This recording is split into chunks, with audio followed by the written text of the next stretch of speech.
अपनी एक गतिविधि है। तो सबसे पहले तो आप ग्लोब को समझ लीजिए कि ग्लोब को हम कैसे पढ़ते हैं, ठीक है ना। तो ग्लोब में देखिए, अपनी पृथ्वी को अपन बोलते ना कि पृथ्वी गोल है, यानी सामान्य तौर पे यही बोलते हैं कि पृथ्वी गोल है, पर पृथ्वी पूरी गोल नहीं है ना। क्यों नहीं है गोल? क्योंकि ध्रुवों पर चपटी है। कहाँ पर है चपटी?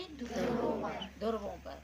तो और पृथ्वी ना सीधी स्थिर भी नहीं खड़ी है, गोल नहीं है, क्योंकि जो ग्रह है जिस पर आप और हम निवास कर रहे हैं, आप पढ़ रहे हो, विद्यालय में बैठे हो, सब चीज़ है ना, जिस ग्रह पर हम बैठे हैं ये चलायमान है। कैसा है?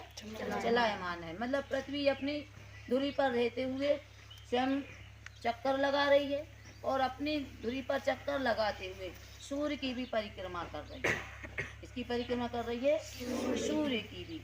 तो पृथ्वी की दो गतियां हैं। कितनी गतियां हैं? दो। कौन कौन सी?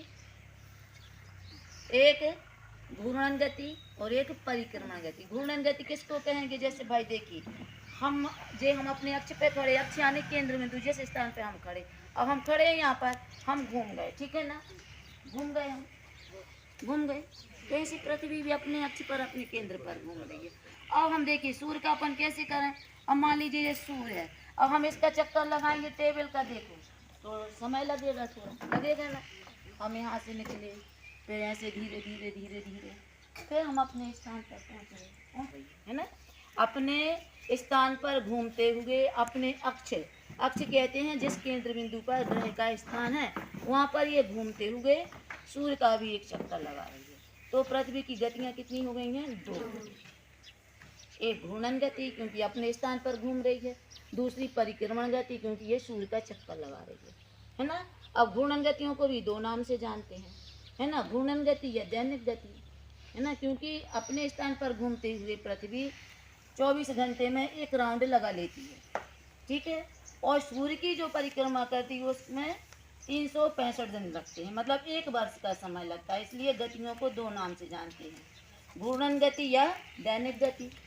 और दूसरी गति है परिक्रमण गति, क्योंकि सूर्य की परिक्रमा कर रही है। तो परिक्रमण गति या उसको वर्ष, क्योंकि एक साल में 365 दिन होते हैं, एक वर्ष, इसलिए इन दो गतियों के नाम से जानते हैं, ठीक है। अब देखिए यहाँ पर देखिए ग्लोब को, ग्लोब अपने स्थान पर, ये पृथ्वी घूमने का एक प्रतिरूप है, मॉडल है। क्या है? मॉडल। उस बच्चे ने बनाया, देखिए उसने भी पूरा प्रयास किया, उसका भी घूम रहा है, क्योंकि स्वनिर्मित है, हाथ से बनाया, घूम रहा है ना। ये 23.5 अंश से अपनी झुकी हुई है ना। इसी झुकाव के कारण पृथ्वी पर ऋतु परिवर्तन होता है। क्या होता है? ऋतु परिवर्तन। ऋतुएं कितनी होती हैं? 3। कौन कौन सी?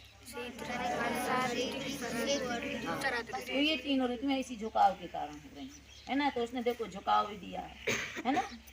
अब अपन आते हैं, यहाँ हमने बताया कि इसको उत्तरी ध्रुव और इसको दक्षिण ध्रुव कहते हैं, इनको गोलार्ध भी कहते हैं। जो मुख्य रेखा है भूमध्य रेखा, इसी को हम विषुवत रेखा, देखिए आप लाल पट्टी दिख रही है ना जी, दिख रही ना, इसको विषुवत रेखा या भूमध्य यानी बीचों बीच खींची गई काल्पनिक रेखा।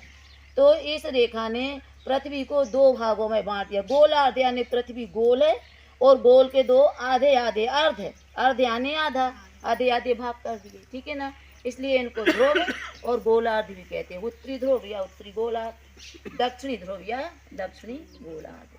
तो ये तो ग्लोब का पढ़ना है, ठीक है। नीला, इसमें भी उसने नीले रंग को दिखाने का प्रयास किया, बच्चे ने किया ना।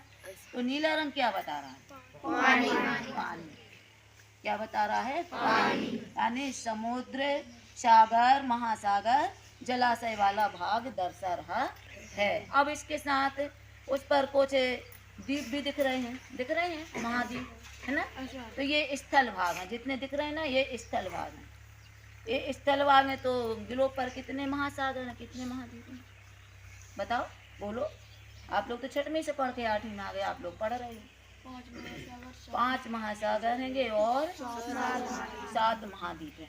तो महाद्वीप में देखिए दिख रहा है आपको अफ्रीका महाद्वीप, यानी पास में आके देखो घुमा के, एशिया महाद्वीप है ना।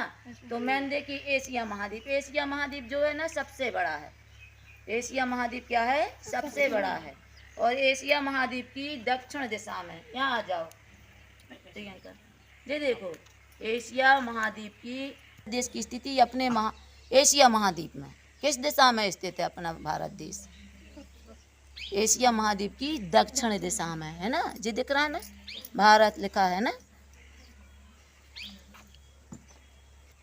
अब इसमें तुम्हें आड़ी और गोलाकार रेखाएं भी दिखाई दे रही हैं, दिखाई दे रही है ना। एक खड़ी रेखाएं खींची हैं, इसमें बच्चे ने पेन से खींची हैं, देखो। और ऐसे अर्ध गोलाकार भी दिख रही हैं, है ना। तो इनको जो गोलाकार रेखाएं हैं इनको कहते हैं अक्षांश रेखाएं। क्या कहते हैं? अक्षांश। और जो खड़ी रेखाएं खींची हैं इनको कहते हैं देशांतर रेखाएं। क्या कहते हैं? देशांतर रेखाएं, है ना। तो इस प्रकार से अपन ग्लोब को पढ़ते हैं और अपने स्थान, अपना शहर ये ढूंढने भी अपन मदद करता है ग्लोब अपनी, है ना। तो अब मेन गतिविधि अपनी थी आज की कि दिन रात कैसे होती है, दिन रात कैसे हो। यहाँ आ जाओ एक बच्चा, अब पृथ्वी अपनी गति कर रही है, गति करती हुई का साथ क्या हो रहा है बेटा? टॉर्च जल गई, इससे कौन देखे तो जा रहा है ना, 5 सेकंड में पड़ा। देखो ये सूर्य है, क्या है? सूर्य। ये आ जाओ बेटा, पकड़ लो मोबाइल, ये सूर्य है ना।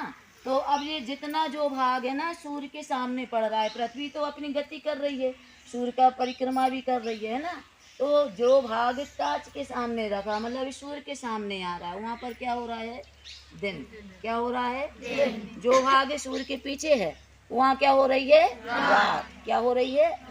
रात। अब गति करने के कारण ये घूमते घूमते रात वाला अंधेरा वाला भाग सामने आएगा सूर्य के, और सूर्य के सामने वाला भाग पृथ्वी का पीछे चला जाएगा। तो जहाँ जिन स्थानों पर रात्रि हो रही है वहाँ पर सुबह हो जाएगी, और जहाँ पर सुबह है दिन है वहाँ पर रात हो जाएगी। ये इतना है दिन रात होने का।